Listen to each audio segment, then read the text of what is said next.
जम्मू कश्मीर के deputy CM Surinder Chaudhary के भाई विजय चौधरी के घर एंटी करप्शन ब्यूरो का छापा, ज्यादा संपत्ति के मामले में एसीबी का एक्शन। जम्मू कश्मीर में पुलिस इंस्पेक्टर हैं Vijay Chaudhary. CJI Suryakant supreme court में हुए नाराज, बोले कुछ लोग सुबह अखबार पढ़ते हैं, शाम में पीआईएल डाल देते हैं। पीआईएल की बढ़ती संख्या पर जताई कड़ी नाराजगी। यूपी विधानसभा चुनाव के लिए घोषित होने लगे प्रभारी, बसपा सुप्रीमो मायावती ने ब्राह्मण नेता को दिया सबसे पहला टिकट। 2027 में होने हैं यूपी विधानसभा चुनाव। अजित पवार प्लेन क्रैश मामला, वीएसआर के खिलाफ डीजीसीए की कार्रवाई पर प्रेस कॉन्फ्रेंस करेंगे रोहित पवार। उच्च स्तरीय जांच की मांग उठा रहे हैं रोहित पवार।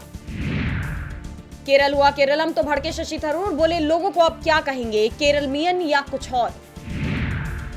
शंकराचार्य से मिले यूपी कांग्रेस प्रदेश अध्यक्ष अजय राय, बोले संतों के सम्मान पर आंच बर्दाश्त नहीं। शंकराचार्य पर दर्ज एफआईआर को बताया सरकारी षड्यंत्र। शंकराचार्य पर एफआईआर मामले में पूरे यूपी में विपक्ष का हल्ला बोल, आज प्रदेश भर में विरोध प्रदर्शन करेगी कांग्रेस, पीएम के नाम सौंपेगी ज्ञापन। आज से इजरायल के 2 दिवसीय दौरे पर पीएम मोदी, दोनों देशों के बीच मजबूत और रणनीतिक साझेदारी की कही बात। इजरायली संसद और भारतीय समुदाय के लोगों को संबोधित करेंगे पीएम। पारदर्शी चुनाव के लिए राज्य और आयोग मिलकर करे काम, राज्यों के साथ राउंड टेबल बैठक पर बोले सीईसी ज्ञानेश कुमार। 27 साल बाद भारत मंडपम में आयोजित हुई बैठक। ओडिशा के 4 राज्यसभा सीटों पर चुनाव की तैयारियां तेज, कांग्रेस अध्यक्ष भक्त चरण दास ने पूर्व सीएम नवीन पटनायक से मुलाकात का मांगा समय, 16 मार्च को होगी वोटिंग। पीएम मोदी के लिए इजरायल में रेड कारपेट तैयार, एयरपोर्ट पर पीएम नेतन्याहू और उनकी पत्नी सारा करेंगे स्वागत। दोनों देशों में फ्री ट्रेड एग्रीमेंट पर बातचीत शुरू। पाकिस्तान के प्रधानमंत्री शहबाज को बचाया, ऑपरेशन सिंदूर पर अमेरिकी संसद में राष्ट्रपति ट्रंप का बड़ा बयान, भारत और पाकिस्तान युद्ध रुकवाने का दोहराया दावा।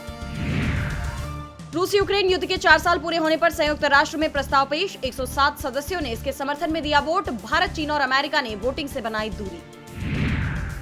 यूक्रेन को परमाणु तकनीक मिली तो तबाही तय, यूके फ्रांस के प्लान पर रूस के पूर्व राष्ट्रपति दिमित्री मेदवेदेव की खुली धमकी, यूक्रेन की मदद में एहतियात बरतने की दी सलाह।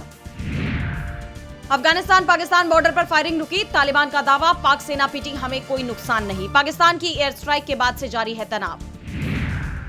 सौर ऊर्जा क्षेत्र में 126% टैरिफ वसूलेगा अमेरिका, राष्ट्रपति ट्रंप का दावा, विदेशी कंपनियां अमेरिकी उत्पादकों को सस्ती कीमतों से पछाड़ रही। इंडोनेशिया और लाओस पर भी भारी शुल्क किया तय।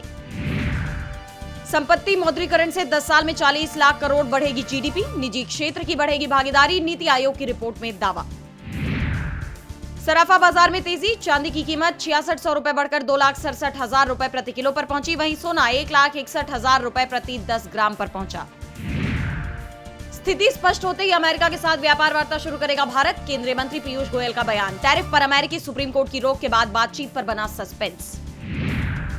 केंद्र सरकार ने दी रबी 2026 के लिए चना, सरसों और मसूर की न्यूनतम समर्थन मूल्य पर खरीद को मंजूरी, राज्यों से 31 मार्च से पहले केंद्र सरकार की कृषि योजनाओं को लागू करने की अपील।